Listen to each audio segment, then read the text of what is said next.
Good morning guys. आज मैं आपके सामने एक नया लेसन लेके आया हूं जिसका नाम है इलेक्ट्रोकेमिस्ट्री।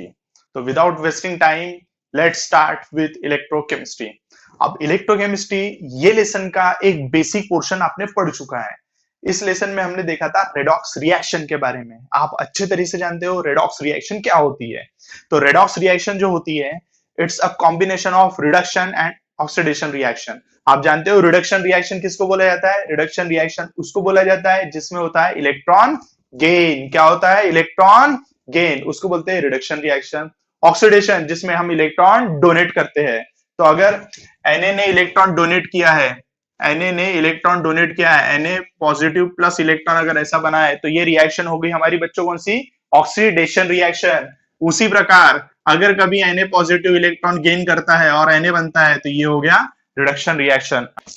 हमारा आज का सबसे पहला टॉपिक है electrical conductance. Electrical conductance, understood? यानी इससे क्या समझ में आता है कि इलेक्ट्रिकल कंडक्टेंस या इलेक्ट्रिसिटी का कंडक्टेंस हो रहा है, इलेक्ट्रिसिटी कंडक्ट हो रही है। तो जो कंडक्टेंस रहता है, यहां से एक वर्ड लेके आता हूं मैं, कंडक्टर। कंडक्टर कंडक्टर यानी वो मटेरियल जिससे कंडक्ट होता है, जो इलेक्ट्रिसिटी कंडक्ट होने के लिए रिस्पॉन्सिबल है, वो मटेरियल उसको हम बोलेंगे बच्चों क्या? कंडक्टर। इसको बोलेंगे कंडक्टर। अब ये जो कंडक्टर होते हैं ना बच्चों, ये होते हैं दो टाइप के। एक रहता है मेटालिक कंडक्टर और एक रहता है इलेक्ट्रोलाइटिक कंडक्टर। अंडरस्टूड? एक रहता है मेटालिक कंडक्टर, एक रहता है इलेक्ट्रोलाइटिक कंडक्टर। आपने दोनों ही कंडक्टर एक्सपीरियंस किया है। देखो बच्चों, ऐसी बात नहीं है कि हमको कभी बिजली का करंट नहीं लगा। लगा है भैया, हमने भी फील किया है। ठीक है, हमने करंट लगा है तो हमको दो तीन जगह से लगे हुए हैं, जिसमें से एक टाइप आता है, एक टाइप वो आता है कि आपने किसी वायर को, मेटल वायर को टच कर दिया है जिसके कारण आपको इलेक्ट्रिसिटी का शॉक लगा है। ठीक है, हल्का सा करंट या जोर के करंट आपको जो लगा होगा, इलेक्ट्रिकल के वायर के कारण भी लगा होगा। बाय मिस्टेक हम बचपन में कभी कभी ऐसी गलती कर ही देते हैं। और एक टाइप का इलेक्ट्रिक करंट आपको लगता है जो पानी के थ्रू लगता है। कभी पानी को हाथ लगा दिया तो लग जाता, कूलर के थ्रू लग जाता है। तो कूलर में मेटालिक और इलेक्ट्रोलाइटिक दोनों हो जाते हैं यहाँ पर। तो अब देखेंगे हम इसमें थोड़ा डिवाइडेशन करता हूँ कि आपको कभी वायर से कंडक्टर लगा तो भाई आपने इसके कांटेक्ट में आए थे मेटालिक कंडक्टर के। अगर आपको इलेक्ट्रिसिटी पानी में लगी हुई है या ऐसी कोई सॉल्यूशन से इलेक्ट्रिसिटी आपको लगी हुई है यानी करंट लगा हुआ है तो उसको बोलेंगे हम इलेक्ट्रोलाइटिक कंडक्टर। तो ये दोनों अलग अलग होता है। तो मेटालिक कंडक्टर जो होता है, मेटालिक कंडक्टर, इसमें बच्चों होता है फ्लो ऑफ इलेक्ट्रॉन्स। इलेक्ट्रॉन्स का फ्लो होता है। ये जो इलेक्ट्रॉन्स का फ्लो होता है, इलेक्ट्रॉन्स के फ्लो के कारण ये कंडक्टर है। इसके एग्जांपल्स में कौन आएंगे? कॉमन सेंस की बात है, इसमें आएंगे मेटल्स। मेटल्स आएंगे। अब मेटल्स की अगर मैं बात करूं तो मेटल्स के बारे में एक बैंड थ्योरी आपको पढ़ाऊंगा मैं। एक लेसन है उसमें हमको बैंड थ्योरी भी पढ़ना है, सॉलिड स्टेट लेसन में। बैंड थ्योरी में मैं आपको बताऊंगा कि मेटल के पास में रहता है कंडक्शन बैंड। क्या रहता है? Conduction band. अब ये कंडक्शन बैंड क्या होता है मैं आपको बताता हूं। भाई देखो, मेटल के पास में जो outer most electron, outer most जो ऑर्बिट होता है, ऐसे एक एटम का आउटर मोस्ट ऑर्बिट एक ऑर्बिट हो गया, दो के दो ऑर्बिट हो गए, ऐसे बहुत सारे हजारों करोड़ों एटम एक के साइड में एक अटैच है और सबके आउटर मोस्ट ऑर्बिट का मिला के एक बैंड बनता है। उस बैंड का नाम है कंडक्शन बैंड। ये कंडक्शन बैंड से ही इलेक्ट्रॉन क्या होते हैं बच्चों? फ्लो होते हैं। कंडक्शन बैंड से क्या होता है? इलेक्ट्रॉन फ्लो होता है। इसीलिए मेटल क्या है? Good conductor of electricity. समझा? तो इसमें क्या होता है? फ्लो ऑफ इलेक्ट्रॉन होता है। और सबसे बड़ी बात, इसमें कोई केमिकल चेंज होता है क्या? नहीं, नो केमिकल चेंज। मैं इसमें बोलूंगा आपको, ये है बेटा नो केमिकल चेंज वाली बात है। यहाँ पर कोई केमिकल चेंज नहीं होता है। आपने देखा है किसी कॉपर वायर से इलेक्ट्रिसिटी पास हो जाती है तो ऐसा तो नहीं कि कॉपर वायर से इलेक्ट्रिसिटी पास होने के बाद में वो कॉपर वायर नहीं रहा, कुछ और बन गया। कभी ऐसा देखा है क्या? कभी ऐसा नहीं होता है। तो इसीलिए मेटालिक में फ्लो ऑफ इलेक्ट्रॉन होता है, कंडक्शन बैंड रहता है इसमें, और no change, no chemical change. ठीक है, हम अब पढ़ेंगे इलेक्ट्रोलाइटिक कंडक्टर। इलेक्ट्रोलाइटिक कंडक्टर में बेटा होता है फ्लो ऑफ आयंस। आयंस का फ्लो होता है इसमें। क्या होता है? आयंस का फ्लो होता है। आयंस का फ्लो होता है। ये कहां पर होता है बेटा? सॉल्यूशंस में होता है। अब क्यों सॉल्यूशन से? क्यों? अब प्योर वाटर, मैं आपको यहां पर एक बात बता देता हूं बेटा, ध्यान से देखना एक बात है। Pure water is a bad conductor of electricity, it's a insulator. क्यों ऐसा? प्योर वाटर क्यों इंसुलेटर है, प्योर वाटर से इलेक्ट्रिसिटी क्यों नहीं पास होती?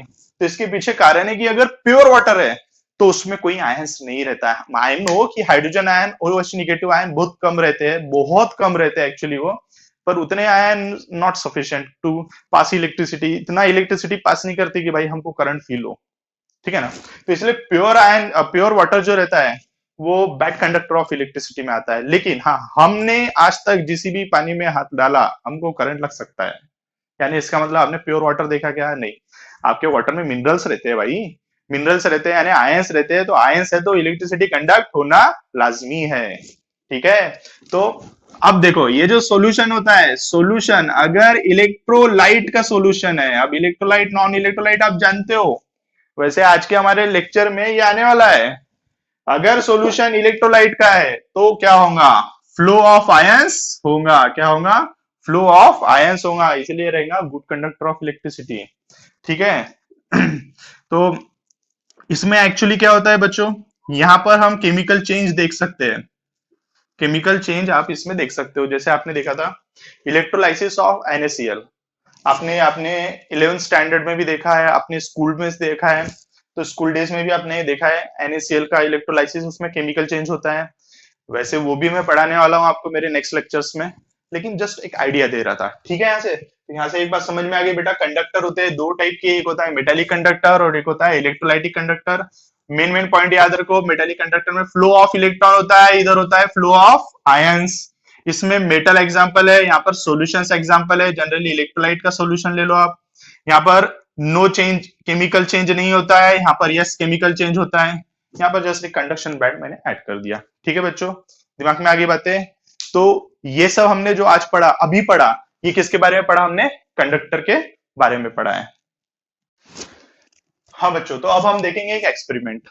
ये एक्सपेरिमेंट में आप देख सकते हो मैंने एक बीकर लिया है और इस बीकर में दो हमने इलेक्ट्रोड डिप किए हैं, और ये दोनों इलेक्ट्रोड ग्रेफाइट के बने हुए हैं, आप मेटल के भी ले सकते हैं। फिलहाल मैंने ये दोनों इलेक्ट्रोड ग्रेफाइट के लिया है क्योंकि it's a good conductor of electricity. और हमने यहाँ पर कंडक्टिंग वायर लगाया है, एक बैटरी लगाया हुआ है, इधर एक बल्ब लगा हुआ है। अब देखो बल्ब जब ही ग्लो होगा जब सर्किट कंप्लीट होगा। क्या बोला मैंने? बल्ब जब ही ग्लो होगा जब सर्किट कंप्लीट होगा, और सर्किट को कंप्लीट करने के लिए ये दोनों को जोड़ना पड़ेगा। अब यहां से सर्किट कंप्लीट होने के लिए भाई यहाँ पर सॉल्यूशन रिस्पॉन्सिबल हो सकता है, तो हमारा यहाँ पर पूरा करता धरता कौन है? सॉल्यूशन है। तो अब देखेंगे हम सॉल्यूशन हमारा कौन सा है। अगर मैं लेता हूं सुक्रोज सॉल्यूशन, सुक्रोज यानी हमारे घर की शक्कर, केन शुगर आप ले लो, सुक्रोज सॉल्यूशन लेता हूं, या मैं यूरिया सॉल्यूशन लेता हूं, NaCl सॉल्यूशन लेता हूं, या NaOH सॉल्यूशन लेता हूं, या एसिटिक एसिड का सॉल्यूशन लेता हूं, ठीक है, मैं कोई भी सॉल्यूशन लेता हूं, तो सुक्रोज और यूरिया के सॉल्यूशन में बेटा बल्ब ग्लो होगा क्या? Bulb will not glow, bulb will not glow. Why? क्यों?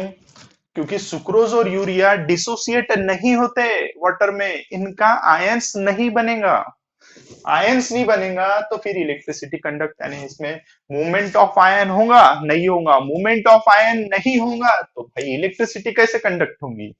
समझ में आया? हाँ, यहाँ पर अब ये मत बोलना कि सर आपने पानी भी तो कर सकता है, तो भाई हम यहाँ पर पानी बोले तो कौन सा लेते हैं? डिस्टिल वाटर लेते हैं। डिस्टिल वाटर में आयंस बहुत कम होते हैं, नहीं के बराबर होते हैं आयंस, इसीलिए डिस्टिल वाटर लोगे तो आप कंडक्टिविटी नहीं दिखाएगा। आपने उसमें सुक्रोज डाले, यूरिया डाले तो भी कंडक्टिविटी नहीं दिखाएगा, बट इन तीनों में से आप किसी को भी डालो, बल्ब विल ग्लो, यानी इसका मतलब इलेक्ट्रिसिटी कंडक्ट हो रही है। क्यों ऐसा होगा? देखो एक एग्जांपल बताता हूं, जैसे CH3COOH की बात करूं तो ये डिसोसिएट होके बनेंगे, CH3COO negative plus H positive, दो आयन है, एक निगेटिव आयन हो गया और एक पॉजिटिव आयन हो गया। तो बेटा जो पॉजिटिव आयन है वो एक साइड में मूव करेगा। अब यहाँ पर ये रॉड जैसी पॉजिटिव रॉड थी, ये रॉड निगेटिव रॉड थी, तो पॉजिटिव वाला किधर मूव करेगा? इधर मूव करेगा। निगेटिव वाला रॉड किधर, निगेटिव आयन किधर मूव करेंगे? वो इधर मूव करेंगे। There is a movement of ion, तो उसके कारण सर्किट कंप्लीट होगा, सर्किट कंप्लीट होगा, इसीलिए ये क्या हो रहा है? इलेक्ट्रिसिटी का कंडक्शन करेंगे। अब देखो बेटा, जो इलेक्ट्रिसिटी का कंडक्शन नहीं करते हैं उसको बोलते हैं हम नॉन इलेक्ट्रोलाइट। क्या बोला जाता है बच्चों? Non electrolyte. और जो करते हैं उसको बोला जाता है इलेक्ट्रोलाइट। ठीक है, अब इलेक्ट्रोलाइट भी होते हैं दो टाइप के। इलेक्ट्रोलाइट में भी आपको कितने टाइप मिलेंगे बच्चों? दो टाइप मिलेंगे। एक रहेगा स्ट्रॉन्ग इलेक्ट्रोलाइट और एक रहेगा वीक इलेक्ट्रोलाइट। ठीक है, तो बच्चों जो स्ट्रॉन्ग इलेक्ट्रोलाइट रहता है, उसके नंबर ऑफ आयंस ज्यादा बनते हैं, ये कंप्लीटली डिसोसिएट होता है 100%। इसका डिग्री ऑफ डिसोसिएशन 1 होता है, नियरली 1 होता है। इसीलिए क्या होता है, इसके नंबर ऑफ आयंस ज्यादा बनते हैं, इसीलिए मोर इलेक्ट्रिसिटी कंडक्ट करता है। लेकिन बच्चों अगर हम इलेक्ट्रोलाइट में वीक की बात करें तो इसका डिग्री ऑफ डिसोसिएशन बहुत कम होता है, 0.4, 0.5, 0.6 ऐसे रहता है इसका डिग्री ऑफ डिसोसिएशन। अल्फा की वैल्यू 40%, 50%, 60% डिसोसिएट होते हैं, इसलिए नंबर ऑफ आयंस कम बनते हैं, इसीलिए इलेक्ट्रिसिटी थोड़ी कम कंडक्ट होती है। लेकिन दोनों की कंडक्टिविटी यहां से ज्यादा रहती है। इसमें no conductivity, but here conductivity is present. तो मैंने कौन सा वर्ड यूज किया ये दोनों को लेके? कंडक्टिविटी। कंडक्टिविटी एक नया वर्ड इंट्रोड्यूस कर दिया तुम्हारे सामने। कंडक्टिविटी, इसको के से डिनोट किया जाता है, कापा है बच्चों, के ए डबल पी ए, कापा। ठीक है, तो कंडक्टिविटी, तो ये जो कंडक्टिविटी होती है बेटा, जिसकी हाई कंडक्टिविटी होती है वो होता है स्ट्रॉन्ग इलेक्ट्रोलाइट। क्या बोला मैंने?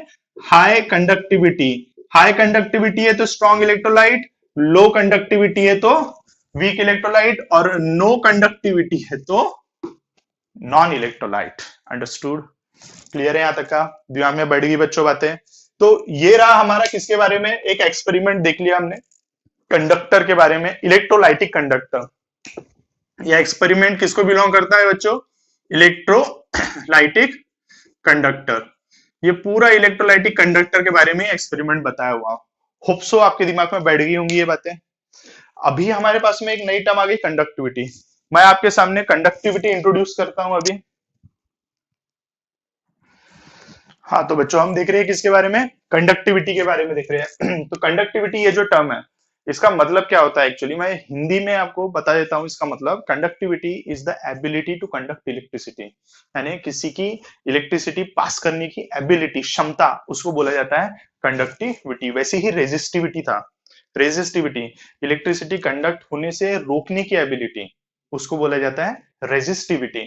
तो कंडक्टिविटी ये टर्म रेजिस्टिविटी की उल्टी है, यानी इसका मतलब कंडक्टिविटी से बनता है कंडक्टेंस, तो रेजिस्टिविटी से बनता है रेजिस्टेंस, तो हम रेजिस्टेंस से इसका आंसर निकाल सकते हैं। तो देखो हम यहीं से स्टार्ट करेंगे, रेजिस्टेंस से। आप लोगों ने अपने स्कूल डेज में ये बात पढ़ा था कि किसी भी वायर का resistance is directly proportional to the length of wire and inversely proportional to the area of cross section. ये बात आपने अच्छे से पढ़ चुके हैं बच्चों। ठीक है, तो जैसे मैंने अभी थोड़ी देर पहले बताया, रेजिस्टेंस और कंडक्टेंस ये दोनों इनवर्सली प्रोपोर्शनल है। भाई ये है कंडक्टेंस, कंडक्टेंस बोला जाता है इसका। ठीक है, resistance and conductance both are inversely proportional to each other. तो देयरफॉर जैसे कि मैंने आपको बताया कि resistance is directly proportional to the L upon A. ठीक है बच्चों, therefore conductance is proportionality to A upon L. Understood? तो अब यहां से अगर हम हटाएंगे बच्चों, तो यहां पर क्या बचेगा? एक कांस्टेंट बनेगा, कांस्टेंट ए अपॉन एल। तो ये कांस्टेंट को मैं थोड़ी देर के लिए ले लेता हूं के। ठीक है, कांस्टेंट क्या बन गया? के, ए अपॉन एल। ये जो के आया है इसी को हम लोग क्या बोलते हैं बच्चों? कंडक्टिविटी। कंडक्टिविटी बोला जाता है। ठीक है, अगर हम के का फॉर्मूला बनाए तो के का फॉर्मूला कैसा रहेगा? G इंटू एल अपॉन ए। आप ऐसा फॉर्मूला लिख सकते हो के का। के का फॉर्मूला आप एक और तरीके से लिखते हैं, जी की जगह पे आप 1 अपॉन आर भी लिख सकते हैं। तो के इक्वल टू क्या होगा? 1 upon R into L upon A. तो this is the formula for what? किसके लिए हुआ बच्चों ये फॉर्मूला? ये फॉर्मूला हो गया हमारा कंडक्टिविटी का। कंडक्टिविटी ये कापा से डिनोट किया जाता है, ये कापा है, इसका फॉर्मूला हो गया ये। अंडरस्टूड? तो बच्चों यहाँ पर देखेंगे हम इसके यूनिट के बारे में, यूनिट्स ऑफ कंडक्टिविटी। के का यूनिट क्या होगा?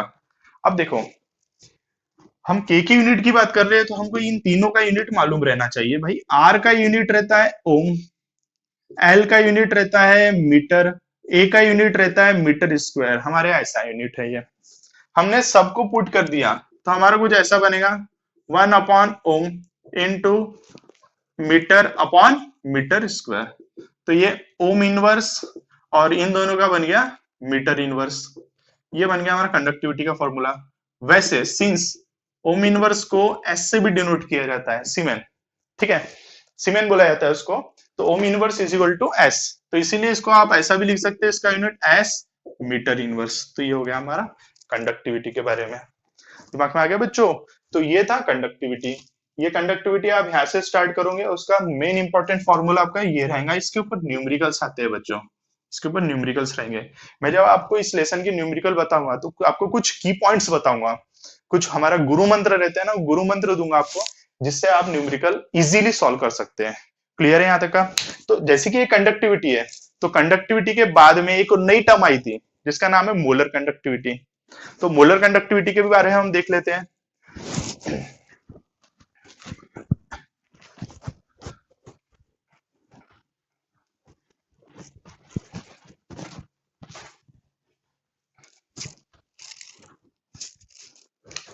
हाँ तो बच्चों, मोलर कंडक्टिविटी, अभी जो मोलर कंडक्टिविटी है इसको दिस टर्म से डिनोट किया जाता है, इसको बोलते हैं कैपिटल लैम्बडा, कैपिटल लैम्बडा। और ये जो है ना बेटा, ये जो ऐसा वाला रहता है ना, इसको बोलते हैं स्मॉल लैम्बडा।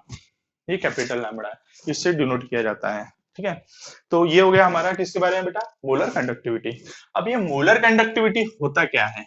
मोलर कंडक्टिविटी होता है वन मोलर सॉल्यूशन की कंडक्टिविटी, यानी you can say conductivity, conductivity of one molar solution. तो वन मोलर सॉल्यूशन की जो कंडक्टिविटी रहती है उसको हम बोलेंगे क्या बच्चों? मोलर कंडक्टिविटी बोला जाता है इसको। क्या बोला जाता है इसको? Molar conductivity. अब देखो बच्चों, मोलर कंडक्टिविटी हम निकालते कैसे हैं? With the help of conductivity. Simple है, lambda is equal to K upon C, ठीक है, कापा अपॉन सी। तो हम अगर किसी की भी कंडक्टिविटी को उसके कंसेंट्रेशन से डिनोट करते हैं, क्या बोला मैंने? किसी की भी कंडक्टिविटी को उसके कंसेंट्रेशन से डिवाइड करते हैं, तो you will get molar conductivity. इसका एग्जांपल में हम ले सकते हैं, एक सॉल्यूशन है 5 मोलर का सॉल्यूशन है, ठीक है, एक सॉल्यूशन है 5 मोलर का NaCl सॉल्यूशन है। लेट एन एग्जांपल, उसकी कंडक्टिविटी है 132 ओम इनवर्स मीटर इनवर्स, ठीक है। तो 5 मोलर NaCl का कंडक्टिविटी कितना है? 132। अब मुझे चाहिए उसकी मोलर कंडक्टिविटी, तो मैं मोलर कंडक्टिविटी कैसे निकालूंगा बेटा? मोलर कंडक्टिविटी यानी K अपॉन C था, तो K कितना है? 132 डिवाइडेड बाय 5, तो जो भी आंसर आएगा वो उसकी हो गई बेटा कंडक्टिविटी। तो लेकिन अब ये जो मोलर कंडक्टिविटी है, इसका भी एक नया यूनिट बनेगा, इसमें भी आपको मोल्स और डेसीमीटर क्यूब लाना पड़ेगा। लेकिन एक और यहाँ पर एक ट्विस्ट है, हल्का सा ट्विस्ट है। ट्विस्ट यहाँ है कि कंसंट्रेशन का यूनिट रहता है मोल्स पर डेसीमीटर क्यूब, और यहाँ पर मीटर टर्म यूज हुई है।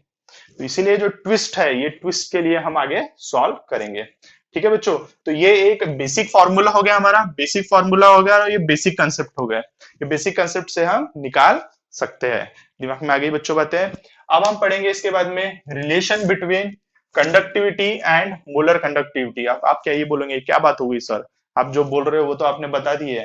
हाँ भाई, मैंने बता दिया, it's a basic formula, but in deep अब हम देखेंगे the relation between conductivity and molar conductivity. देखो तो बच्चों इसका कैसा फॉर्मूला बनता है, यानी हम किसके बारे में देखने वाले हैं?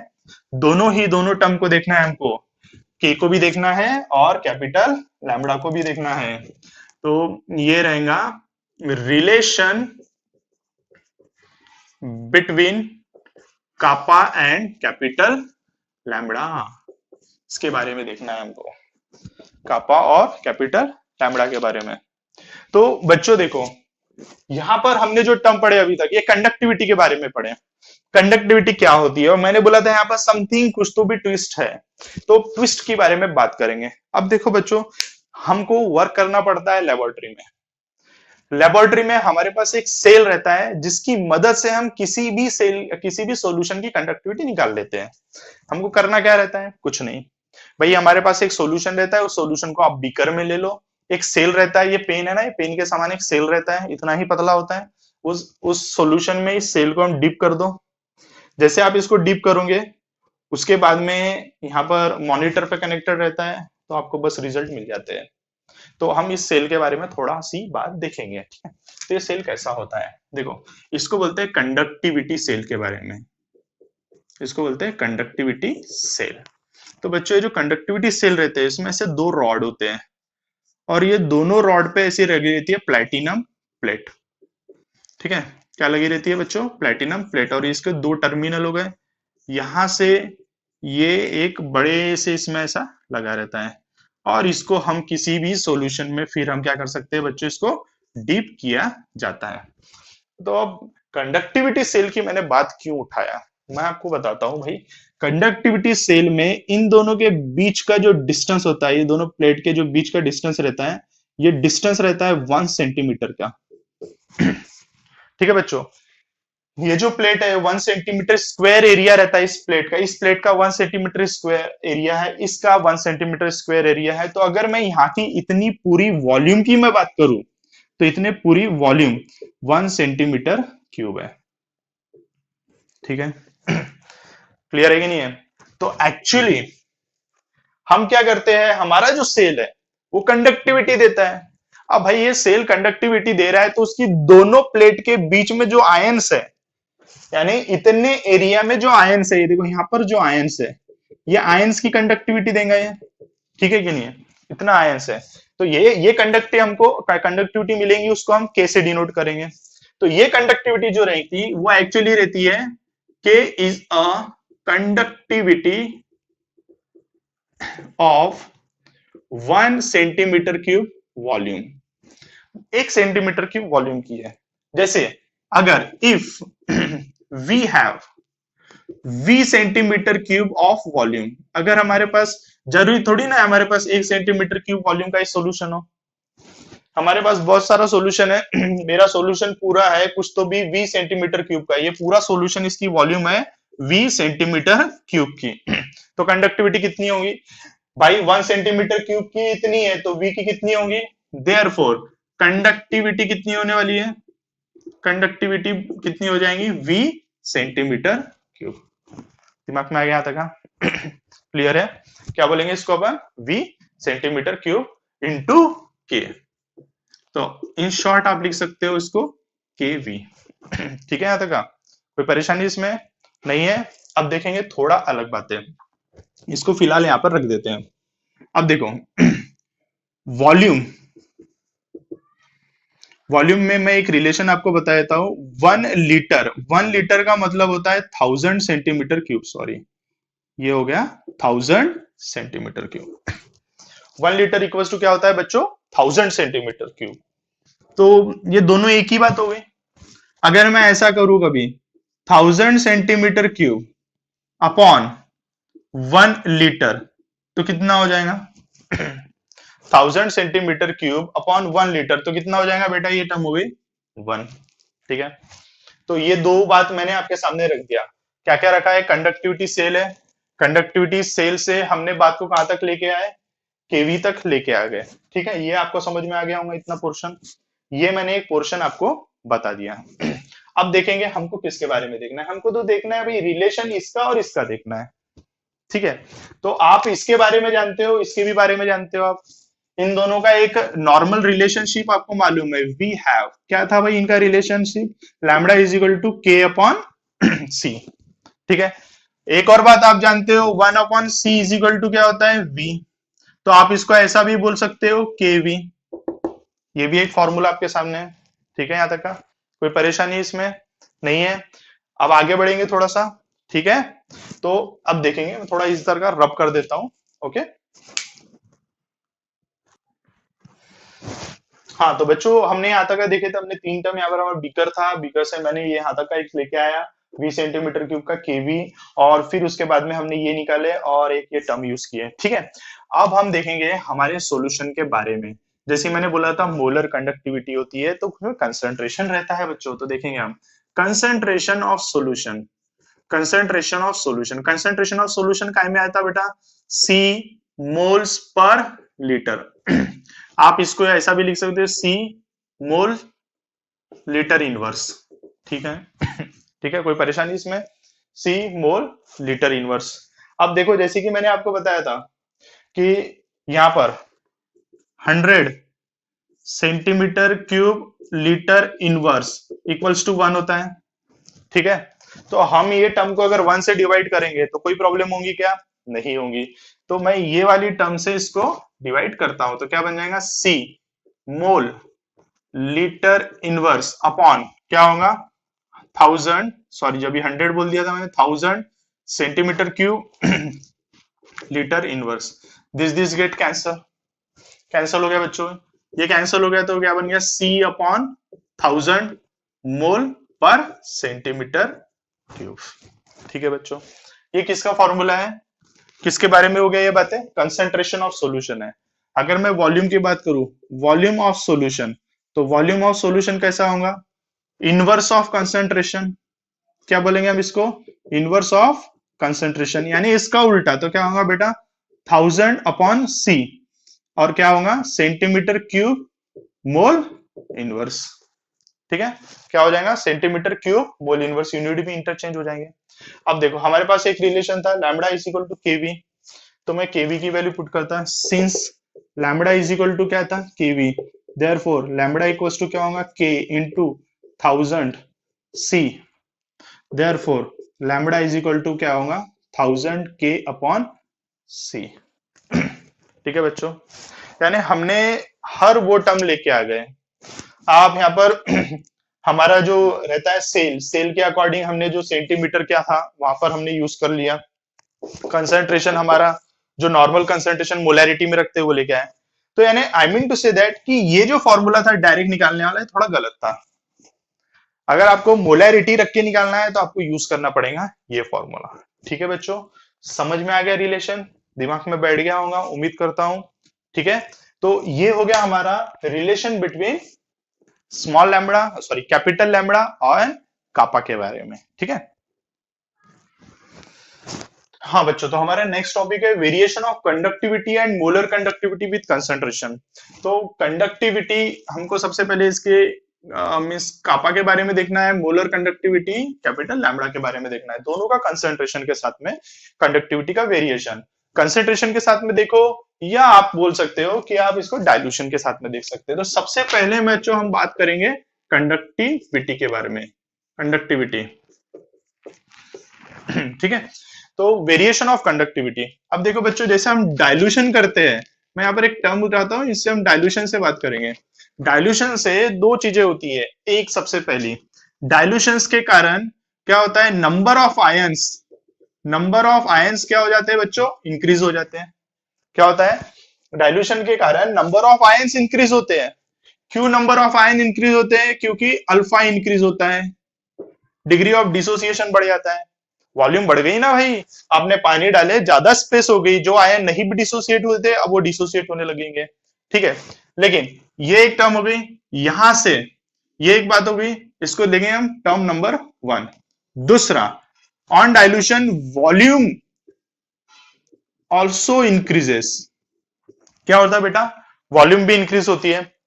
यानी इसका मतलब डाइल्यूशन के कारण वॉल्यूम तो वॉल्यूम बढ़ रही है, नंबर ऑफ आयन भी बढ़ रही है। लेकिन हमारे जो मेन टर्म्स होती है, इसको सेकंड ले लो, हमारी जो मेन टर्म्स होती है वो किसके ऊपर होती है? Number of ions per unit volume. ठीक है, ये कंडक्टिविटी के लिए रिस्पॉन्सिबल होते हैं, number of ions per unit volume. यानी क्या हो गया? नंबर वन और नंबर 2 टर्म, दोनों टर्म का यूज होता है। लेकिन कुछ भी बोलो, वॉल्यूम का जो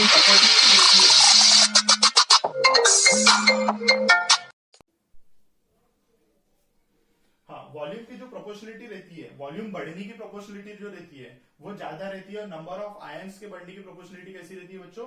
कम रहती है। इसीलिए ओवरऑल ये होता है decreases, therefore conductivity decreases. Clear है बच्चों? यहाँ पर क्या होता है बच्चों? Conductivity decreases. अब हम लेंगे मोलर कंडक्टिविटी की बात। मोलर कंडक्टिविटी की बात, ठीक है, यहां पर ये होता था मोर एक्सटेंट में, और ये रहता है लेस, सॉरी ये हो गया गलत, ये था लेस एक्सटेंट में, और ये रहता है मोर एक्सटेंट में। ठीक है, क्लियर बच्चों?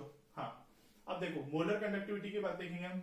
मोलर कंडक्टिविटी जो रहता है, मोलर कंडक्टिविटी कैपिटल लैम्बडा। ठीक है, अब इसमें कैसा होता है बेटा? ये 1 मोल सॉल्यूशन का रहता है। 1 मोल सॉल्यूट बहुत ज्यादा रहते हैं, हम जब 1 लीटर पानी में 1 मोल सोल्यूट डालते हैं तो हाईली कंसेंट्रेटेड सॉल्यूशन होता है। इस टाइम पे अगर हम उसमें डाइल्यूशन करेंगे तो क्या होगा, वॉल्यूम बढ़ेगी, वॉल्यूम बढ़ेगी तो नंबर ऑफ आयंस बढ़ेंगे, क्योंकि undissociated particle will go on dissociation. ठीक है, तो इसीलिए यहां पर ओवरऑल क्या होता है, number of ions increases, therefore इसकी कंडक्टिविटी क्या होगी, देयरफॉर लैम्बडा की वैल्यू क्या होगी, बढ़ते जाएंगी। तो अगर मैंने जैसे कि इमेजिनरी टर्म ले लिया तो लैम्बडा की वैल्यू ये रहती है, लैम्बडा की वैल्यू है, तो ऑन डाइल्यूशन जैसे जैसे हम डाइल्यूशन करेंगे कि ये लैम्बडा की वैल्यू क्या होती जाएंगी बेटा, बढ़ते जाएंगी, एक लिमिट तक बढ़ते जाएंगी, उसके बाद बढ़ना बंद हो जाएंगे। यानी इसका मतलब आप पानी डालते जा रहे हो, आपने 1 मोलैरिटी का सोल्यूशन ले लिया, उसकी कंडक्टिविटी आपने ले लिया इतना है, थोड़ा पानी डाला कंडक्टिविटी बढ़ी, मोलर कंडक्टिविटी बढ़ी, थोड़ा और पानी डाला और बढ़ी, थोड़ा और पानी डाला और बढ़ी, थोड़ा और पानी डाला, बढ़ती गई, एक लिमिट तक बढ़ेंगी।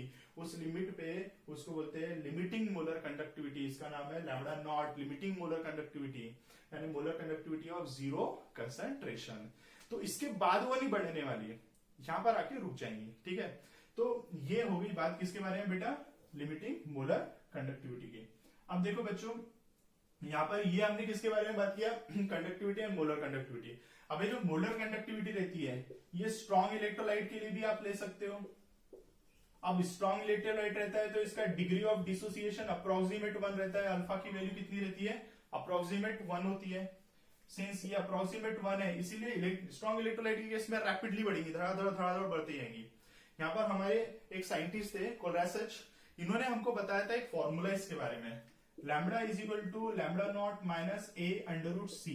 इन्होंने ये रिलेशन दिया था, देखो ये है स्टार्टिंग में कितनी कंडक्टिविटी थी, ये है लिमिटिंग मोलर कंडक्टिविटी, यानी बहुत सारा पानी डाल दिए, एक फाइनल वैल्यू आ गई, उसके ऊपर बढ़ी नहीं रही, अब पानी डालोगे तो नहीं बढ़ेंगी, वो ये कांस्टेंट और ये हो गया स्क्वायर रूट ऑफ कंसंट्रेशन। तो अगर हम इस टर्म को यूज करेंगे तो बेटा हमारे यहां पर एक ग्राफ बनता है स्ट्रॉन्ग इलेक्ट्रोलाइट के केस के लिए। ठीक है, तो हम ये जो देख रहे हैं बेटा स्ट्रॉन्ग इलेक्ट्रोलाइट, ये हम स्ट्रॉन्ग इलेक्ट्रोलाइट किस में देख रहे हैं, मोलर कंडक्टिविटी में देख रहे हैं। तो अब देखो कैसा ग्राफ रहेगा इसका, मैं सबसे पहले बनाता हूं equation, lambda is equal to minus A under root C plus lambda not.